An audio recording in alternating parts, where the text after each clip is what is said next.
look back in hindsight, everything is 2020. In hindsight, we make mistakes, we're learning from it in hindsight. Welcome to Hindsight the Podcast. I'm Lee Jones, your host. And look, what if the next public health crisis isn't viral but digital? I got my guy here, Andrew Bolton.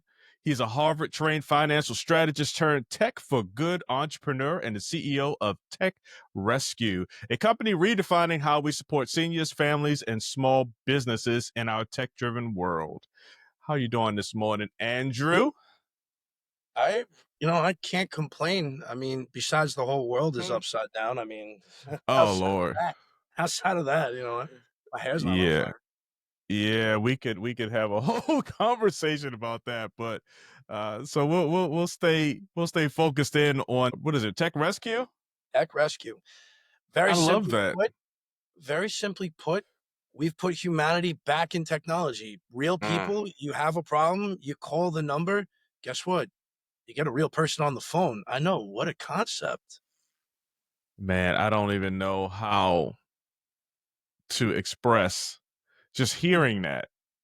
You know what I mean?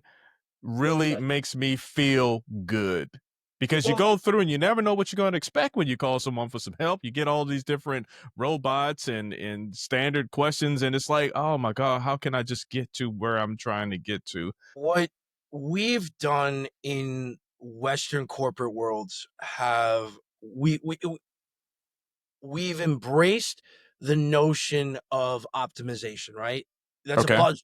It's a buzzword everybody hears, right? You need to optimize. Well, optimization is nothing more than streamlining the entire process from whether it's a service, whether it's a product, from the concept to payment, delivery. That whole entire process, what Lean Six Sigma, for anybody that doesn't understand what Lean Six Sigma is, it is a Japanese manufacturing principle that got adopted by a lot of Western companies, and you can get small degrees in these, and you can get certificates in Six Sigma, and it follows very much like a karate standard, blue belt, green belt, yellow belt, black belt. And what the process really is to decrease the failures per 1 million products, right? So reducing waste, reducing breakage, reducing, errors, optimizing the process. So for every one break per parts per million, we have 1 million parts that are perfect. That is complete optimization. That's the concept of it. When we're dealing with companies and everything else, well, we start reducing things that we really think we don't need, which could be customer service, which could be staff, which could be HR. There's a lot of things that have gotten cut in this pursuit of optimization that we've now come to realize that we as a society don't like robots. We don't like them. As cool as we think they are, the money keeps proving that we really don't like them. We'd rather talk to a human.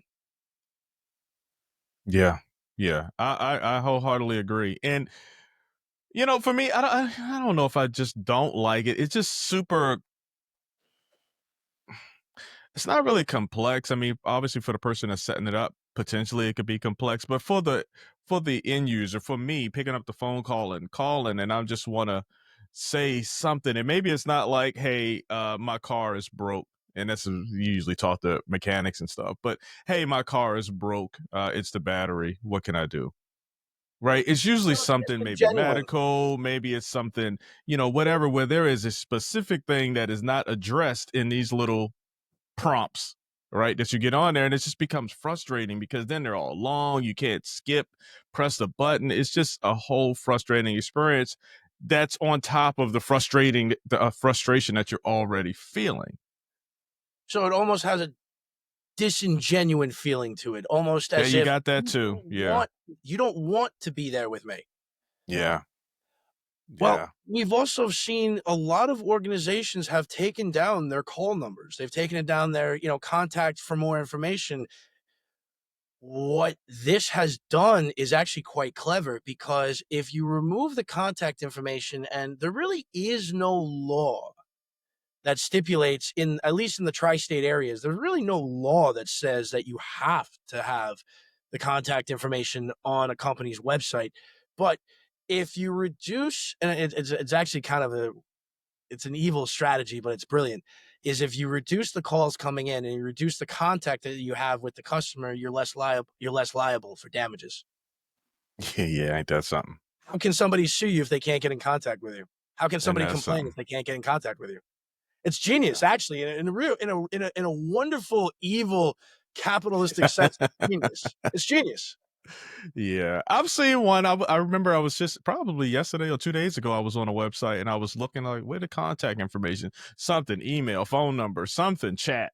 And there was nothing on there, to your point. There was nothing on there. And I don't even know. I think I had to end up going on like not ChatGPT, like Google or one of those, sites where someone else has asked the same question, right? Reddit. To try to figure it out. Reddit. Yeah. So yeah, that is interesting. Okay, now right now we're gonna stop. We're gonna go back just a little bit. This is Hindsight the Podcast, and just tell us a little bit about yourself and what made you get interested. Just get interested in this lane. A little bit about my background. My background specializes in finance and economics. I have my bachelor's degree in business administration with double minors in finance and economics, my master's degree from Harvard in liberal arts, specializing in finance.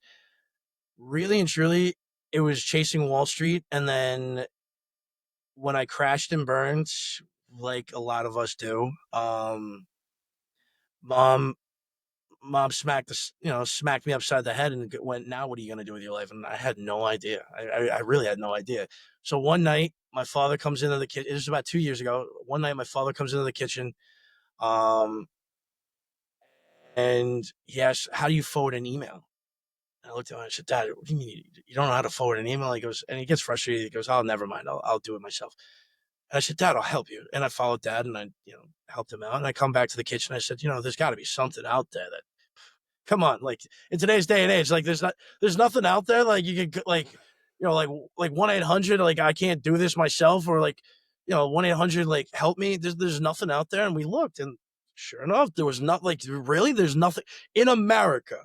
In I America, know. there's not a 24-hour helpline. No, with the amount of video games we play, with the amount of scrolling we do, with Yeah. the amount of tablets, and we have, think about all the devices we have in our house, like in our own possession. We have tablets, we've got notes, we've got Chromebooks, we've got laptops, we've got you probably have a Kindle Fire somewhere. I mean, we have all these things, Yeah. and there's nothing out there, and that's what it was. And what we found was that, and this is where the proof is in the pudding. The data keeps proving it. We don't like dealing with robots. Yes, they're fine. Yes, they're cool. Yes, they're very creative. But at the end of the day, psychologically, subconsciously, we've been at this for 2 years. Humans want to talk to humans. Humans want to connect to humans. For as much as we want to disagree, we're a tribe. We're a tribe-like people. We need to have a community. We need to talk to each other.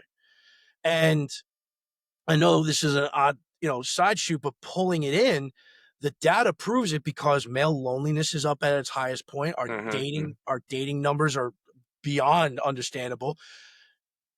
Our business should not exist.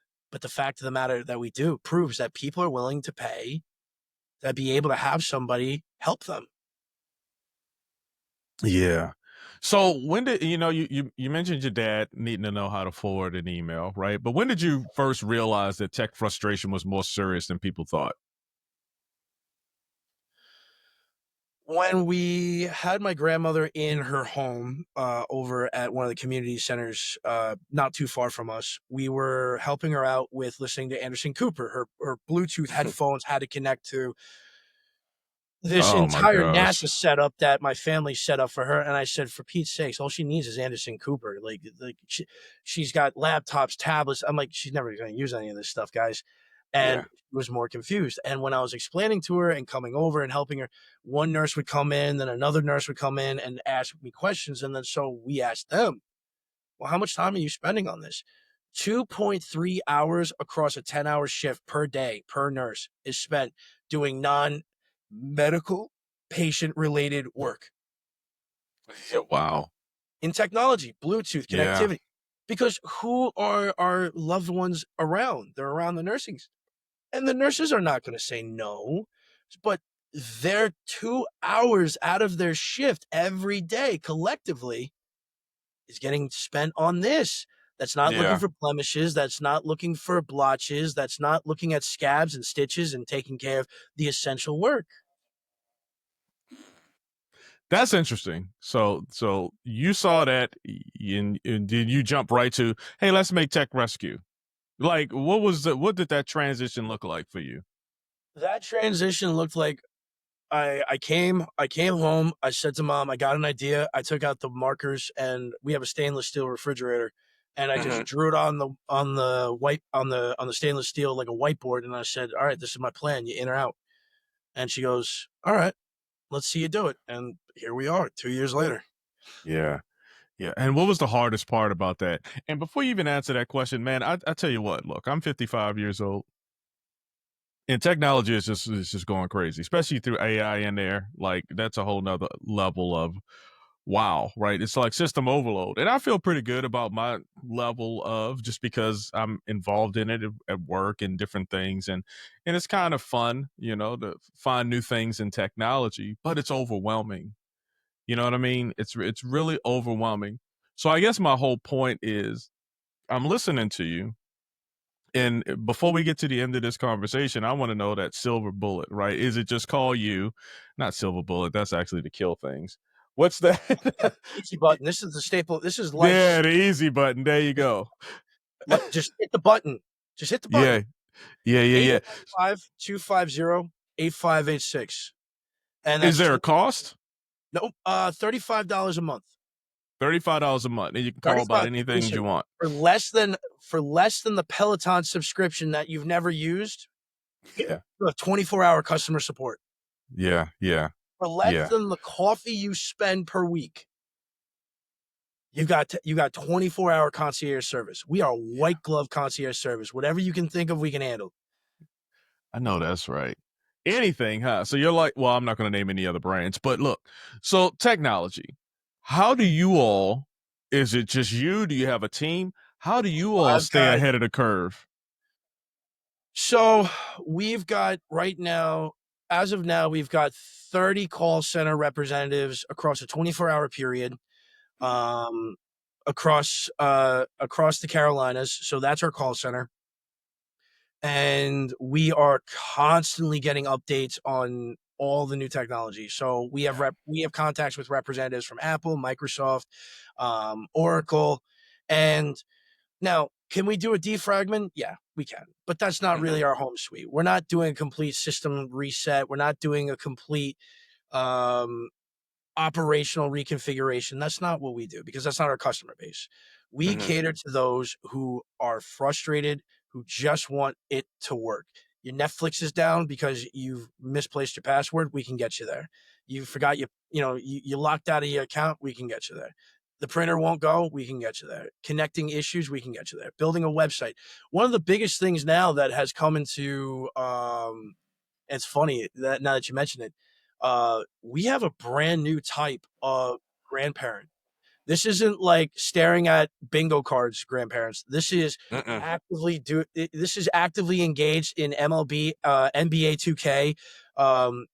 So because of our culture shift, grandparents aren't taking the kids to the park anymore. Like those days are over. But what we've gotten calls from last Christmas from then on is what they're doing is they're buying subscriptions on World of Warcraft. They're buying Xboxes, PlayStations, PSPs. Grandparents are buying game systems at cheap prices at Walmart. I mean, if you think about it, you can get a 60-inch plasma screen TV at Walmart for $300 to $400. You can get a PS5 for about $500. You can get your grandkids' three favorite games: MLB, NBA 2K, and maybe if they're adventurous enough, they can subscribe and get on the waiting list for GTA 6.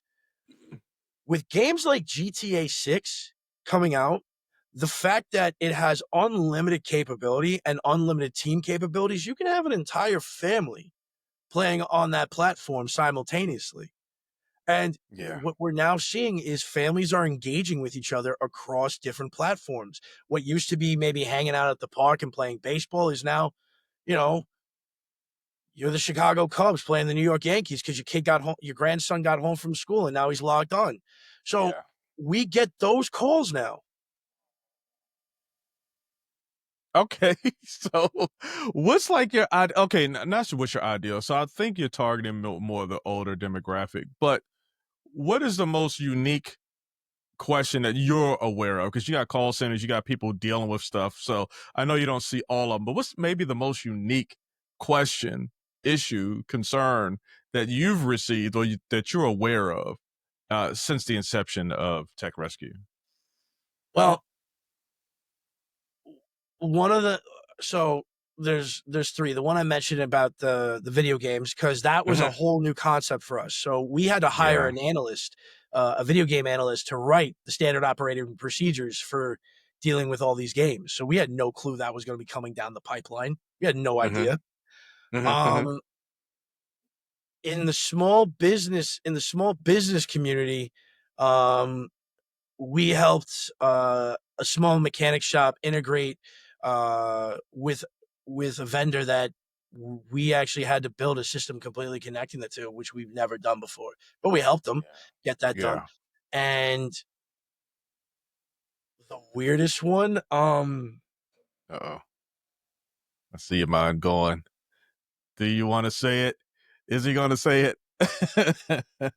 I will say this. We have a very active senior community in this world with the invention of social media, dating apps, and the accessibility to recreational enhancements. There you go. I hear you. No reading between the lines. No reading between. What was the request? I think because I want the people to know what they can call and ask you. Like there's nothing off the table. So help us out. Senior gentlemen. All right. So how it happened was I got a phone call from my project manager down in the Carolinas. They had a call come in. New customer had a very, very interesting question, and none of the call centers, none of our agents were comfortable taking it. I said, all right, fine, I'll take it. Gentleman wanted to send a Tinder date, a preview of what was on the menu. Got you. Got it. And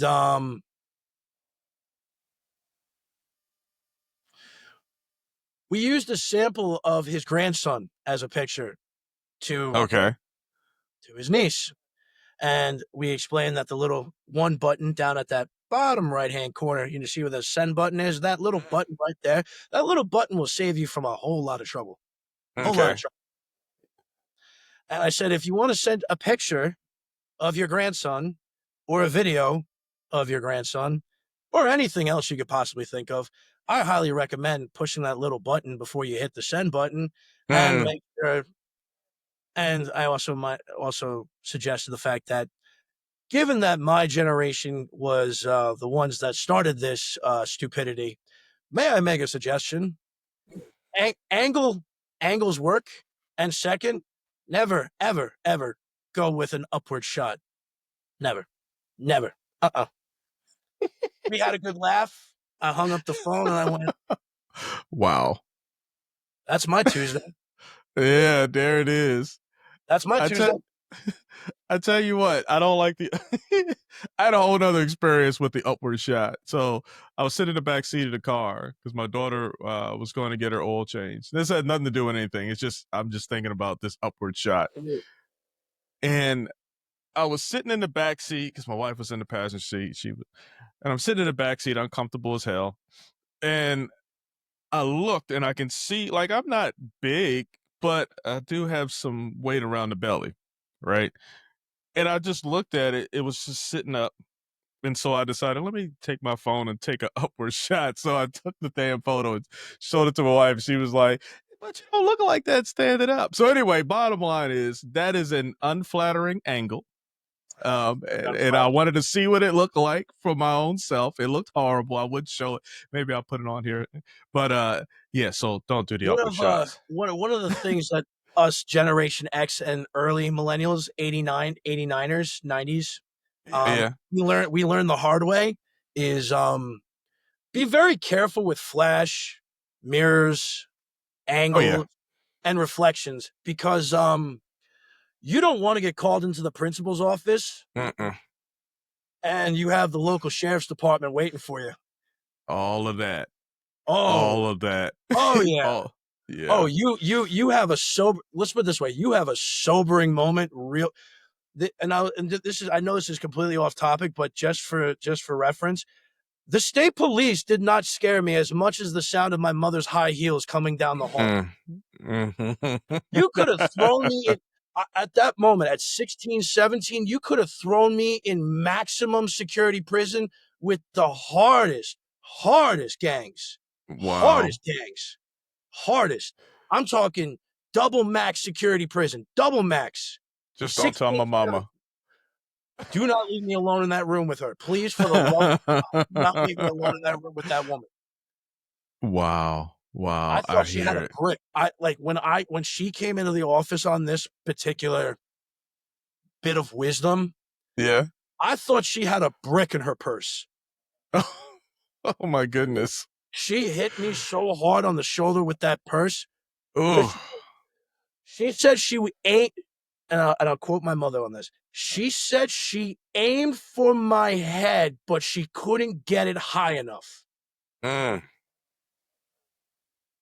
Yeah, I mean, parents got to be parents, man. So, you do something jacked up, like, because they, I don't know you guys' relationship, but just from a perspective, you're like, look, I've used all the words.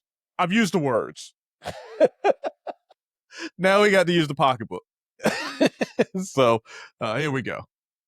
The reason why I picked my mom as my CFO is, number one, I trust her more than anyone else to make tough calls.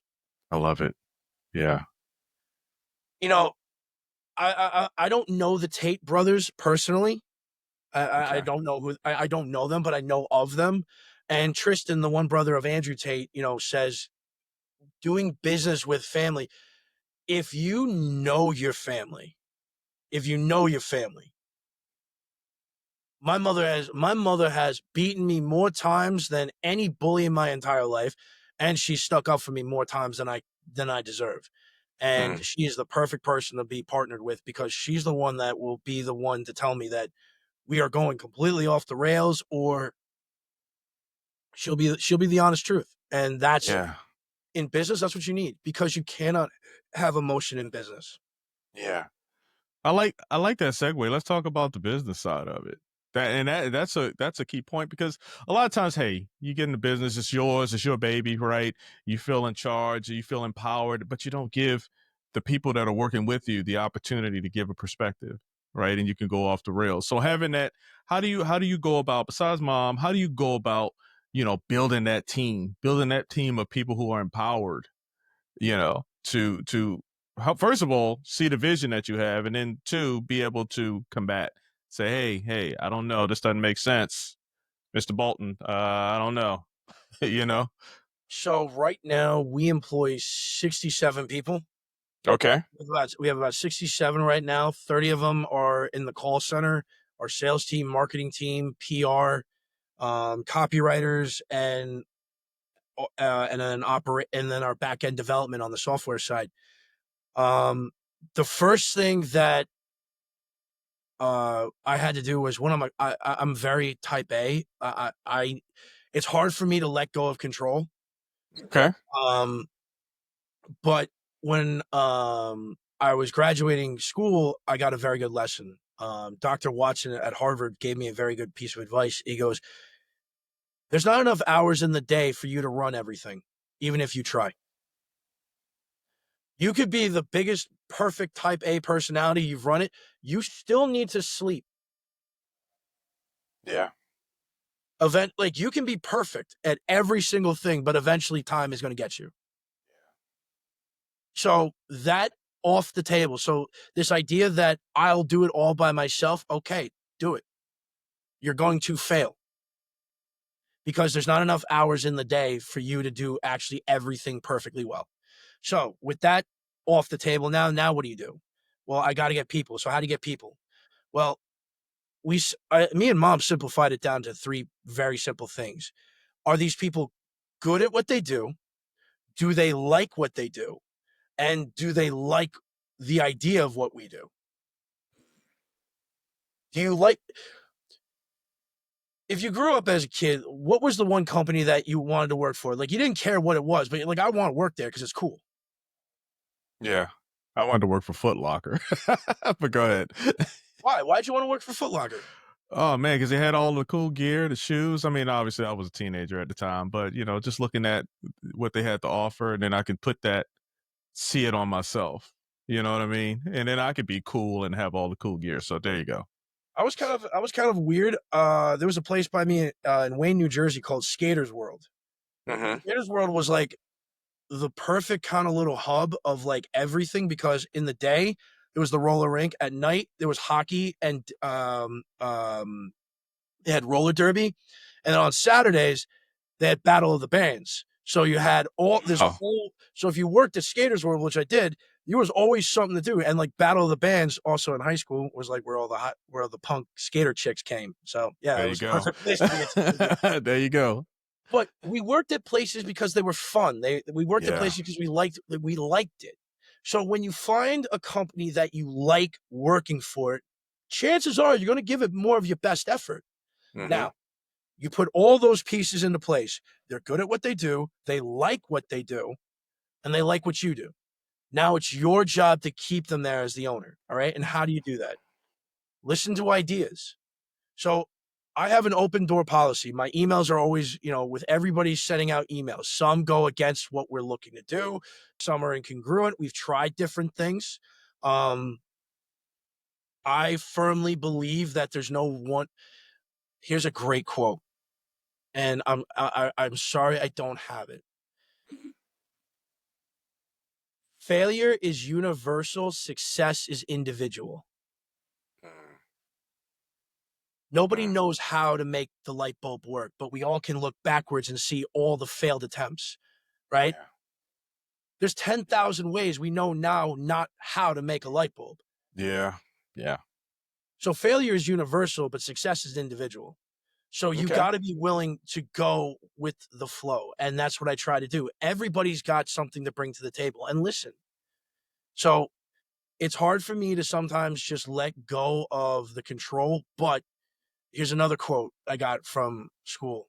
Do you want to be right, or do you want to make money?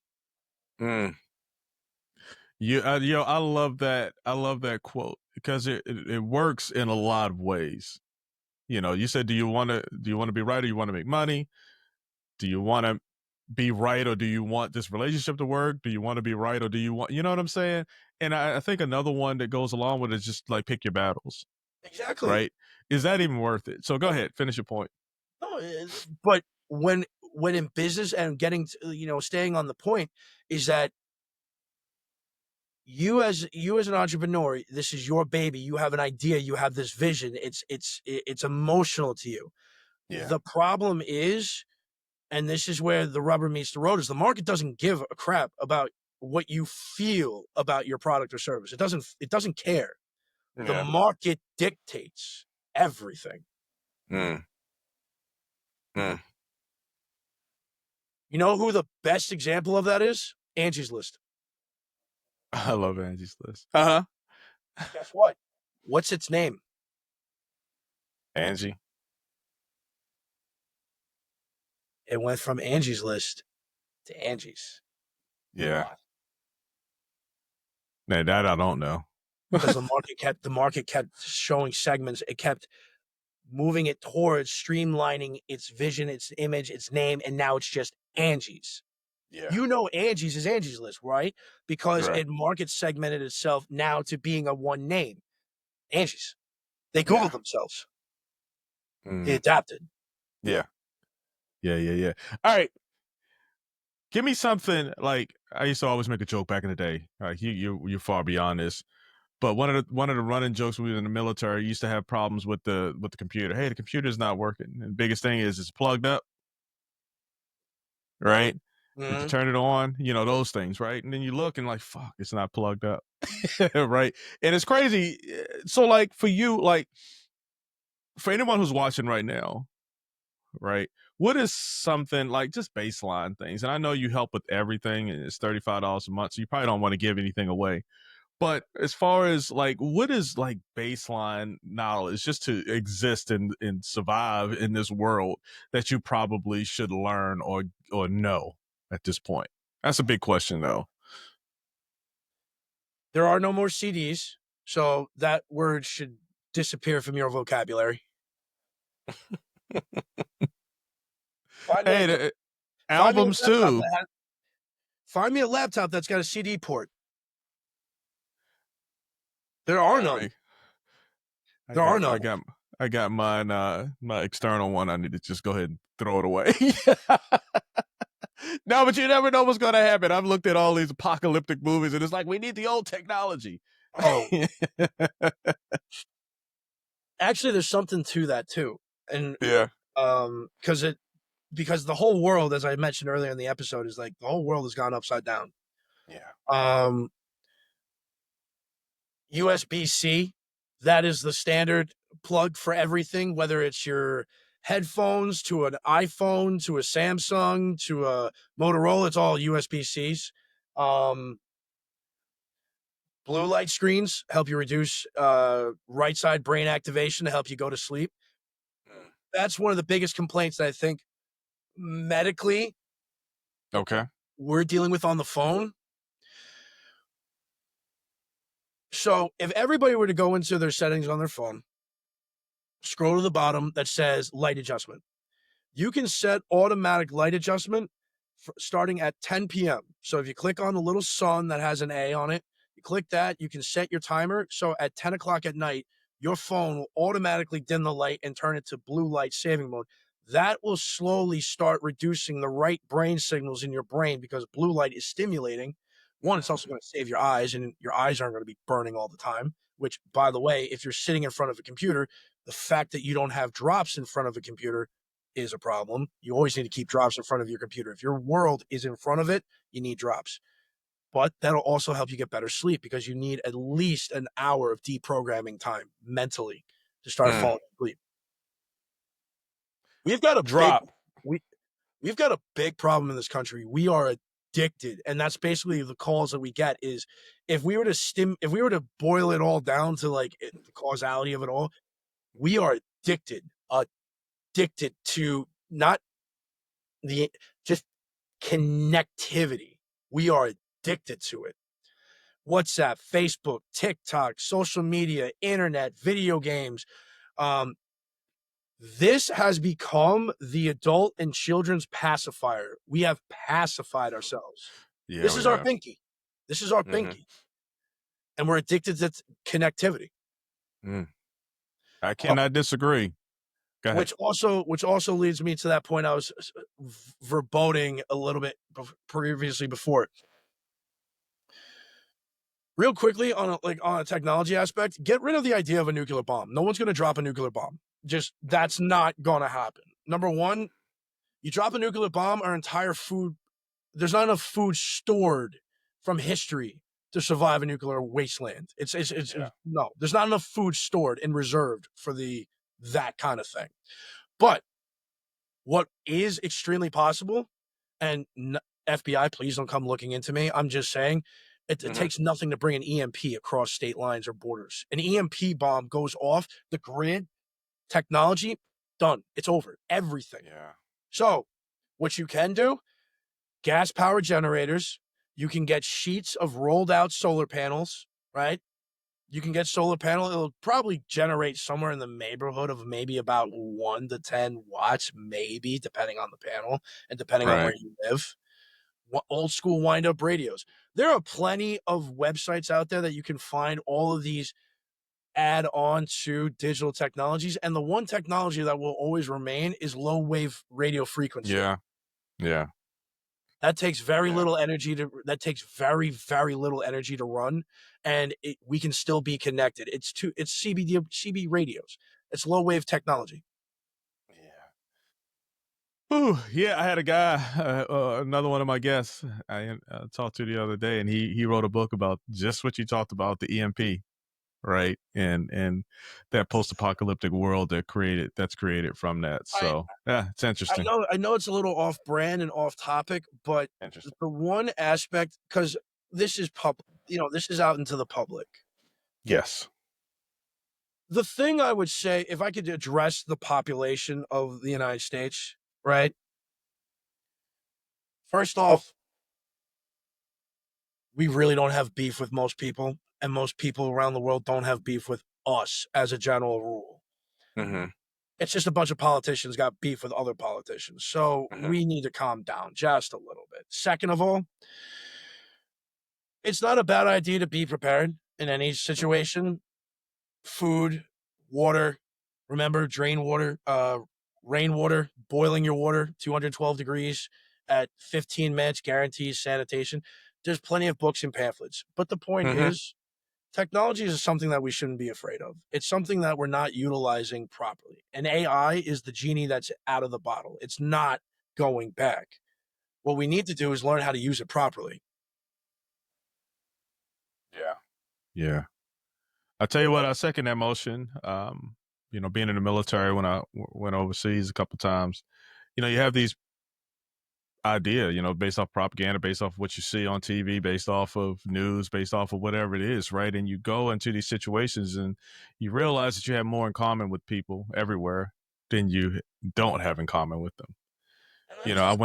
I went to really quick. I went to like Japan and we trained with the Japanese soldiers. They didn't speak English. We didn't speak Japanese, right? But in the end, they scheduled a party for us all and we all came together. We had some interpreters in there, right? And we just had a good time drinking and, they were giving their watches to us. Everybody was just switching things, momentums from that moment, right? And you realize, damn, they're just young guys just like us.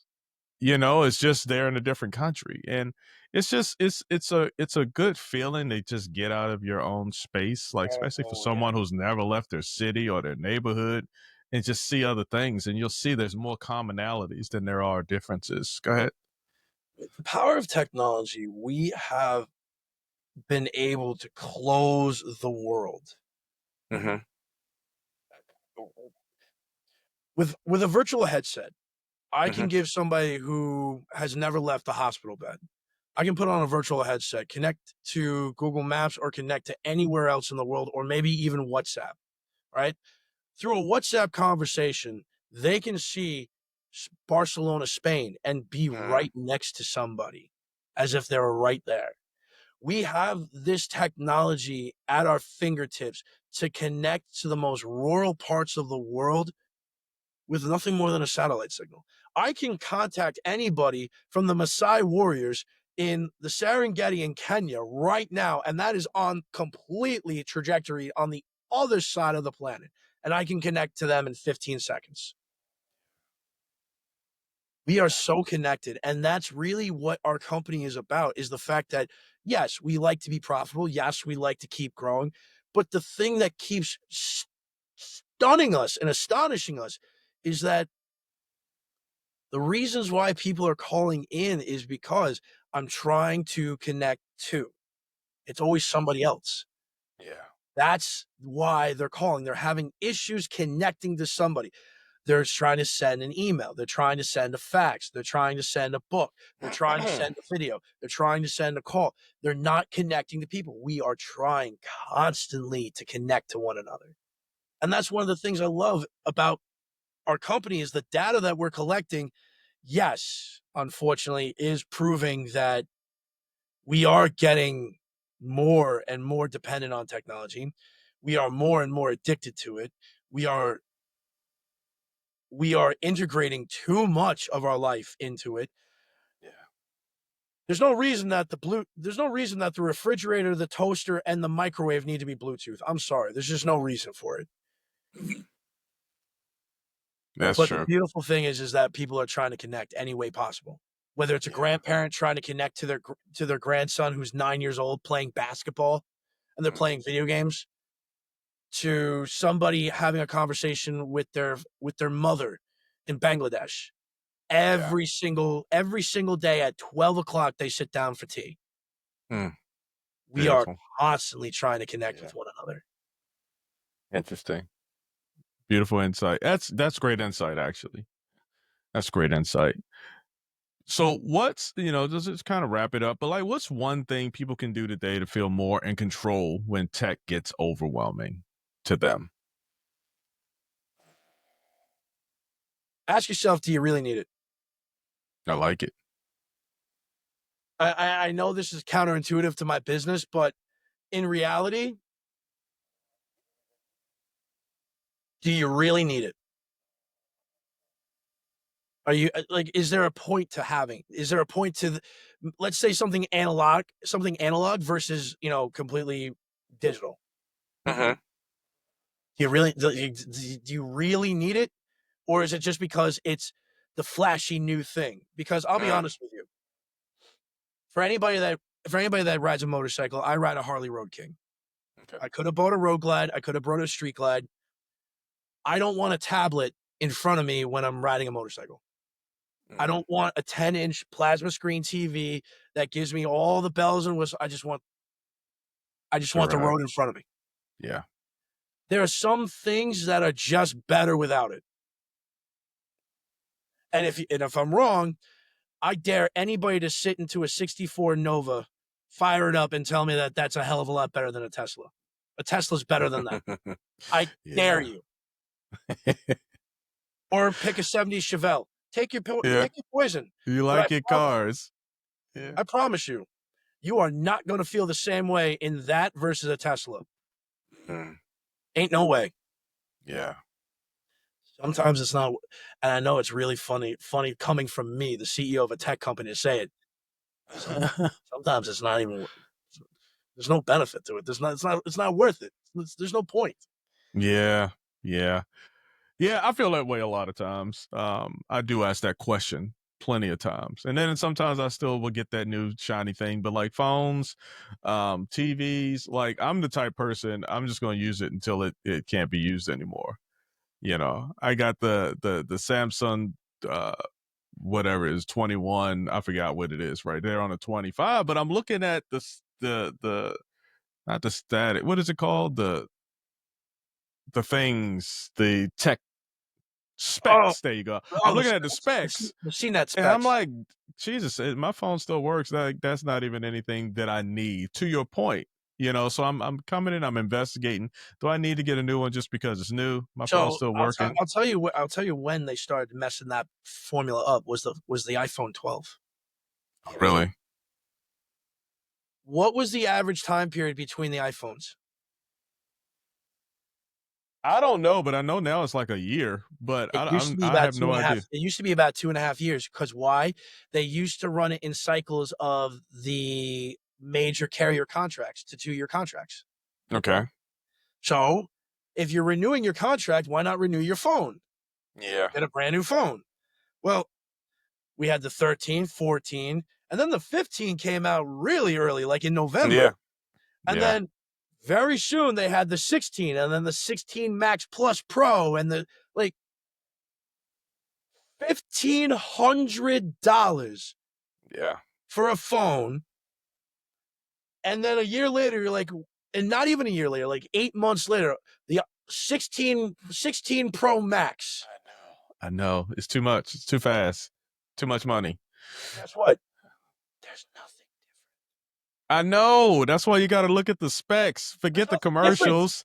Forget the people and the cool commercial and the zoom in of the camera lens. Read the specs. You don't need it. It's going to break down. It's designed to break down. It's going to break down at some point. You know what I mean? So go ahead. You know what's funny to me? Like, What's that?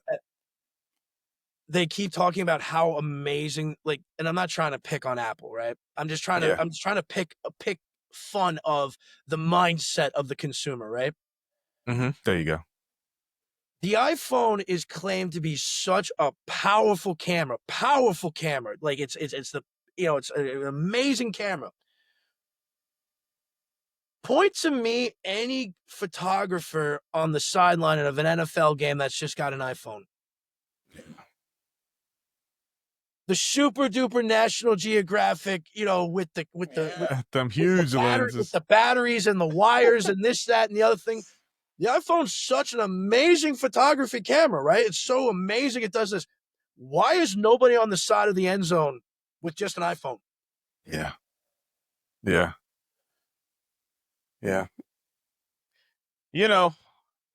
mean, it is what it is. Like, I'm sorry, you can look. And what, the NBA finals are going, like, take a look at the NBA. Who? ESPN, I mean, all the fans, we got them. But the people with it, the businesses, the ones who got to put the product on TV. Yeah. The people that their jobs depend on a photo. It's funny. Yeah. Nikon's doing very well. Pisani's doing very well. Yeah. I don't see an iPhone on the floor. Yeah. How it but goes. I'm pointing out, like, I know as the technology company, I'm pointing out the humor of it. Is the fact that we're so obsessed over this stuff, but yet you see it in real life and you're not staring at the joke right in front of you. Is the fact that you're spending $1,500 in less than 8 months for the iPhone Super Max, whatever, right? And it has the best camera in the world, supposedly. And the guys who make a living off of photos are using a good old-fashioned camera. Yeah. Ta-da! Yeah. Check for marketing. They're gonna get you. That's why I wanted to work at Foot Locker. I wanted to be that guy. Those Air Nikes. I ain't an NBA. Go ahead. I think, this is wrapping it all back up, right? Yeah. Where we get frustrated and where all this is coming from is the fact that we think we need all this stuff. Mm-hmm. We don't. Mm-hmm. My long roundabout way of explaining the iPhone versus a Nikon camera, right, is proof on a lot of the stuff that we deal with on a day-to-day basis really isn't all that needed. You have a camera that was sold to you at $1,500 because it's a phone, it's a camera, it's everything that you could ever want. It's the Swiss Army knife that's better than a Swiss Army knife. Yeah. Look how amazing these pictures are. NBA Finals, and we had the draft. And down below, in the bullpit for the NBA draft, all real cameras. The people whose job, who make a living, who support their families, who pay the bills by taking a photo, they're not doing anything to risk that photo, and they're using real equipment. Yeah. But that's my point. The whole point of that is just the reason why we've gotten ourselves so frustrated and so worked up on all this stuff is because we keep adding stuff to the pot that we don't need. Yeah. Think about this. If you ever walked into your house and you see you pull down the wall and you see all the wiring and you're like, what is all of this? Yeah, welcome to modern 2025 technology. We have completely went nuts behind the wall. I like that. Great analogy. I like that. And reality. A realistic analogy. That's something. I like that. Because we've Bluetoothed everything. We've connected everything. Yeah. I mean, this is how crazy it is. Because the calls we get are for, Ring Central, Google Home, setting all this stuff up. People want to have their phone connected to their car, connected to their garage, connected to their house, connected to their lights, their pool, their mailbox. Because now they're having the thing where you can lock your mailbox, now. Yeah. Like, I want I haven't seen that in my neighborhood, though. I'm fine with all that. I'm fine with all of that. I will help everyone on the planet put all of this networking together. Please tell me, what are you going to do when all of that just goes? All right. And on that one, that is a great drop the mic comment. But hey, Andrew, how can the listeners connect with you and learn more about TechRescue? So if you want to prevent your own technology apocalypse, go to www.techrescue.io or call us 24 hours a day, 7 days a week, 855-250-8586. And don't get caught.